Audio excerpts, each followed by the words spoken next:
নমস্কার বন্ধুরা, নতুন একটি ব্লগে স্বাগত। আমি অফিস থেকে আজ বাড়ি যাচ্ছি। এই দেখুন, অটোটি ধরবো, অটোটি চলে যাচ্ছে। অনেক কষ্ট করে ডেকে টেকে তারপরে দাঁড়ালো। এই তাড়াহুড়ো করে এই অটোতে উঠলাম। অটোটা চলে গেলে না অনেকক্ষণ দাঁড়াতে হতো।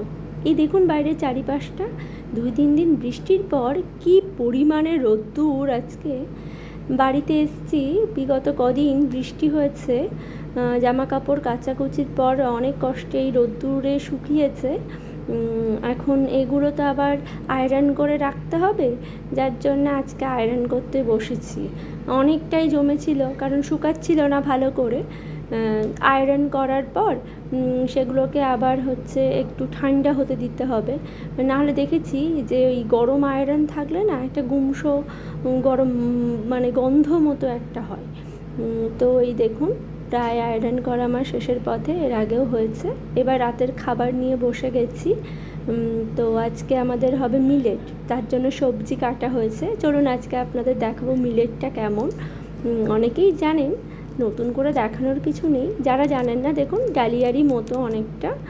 আবার কেউ কেউ বলে সাবুদানার মতো, আবার কেউ কেউ বলে মুসুরির ডালের মতো।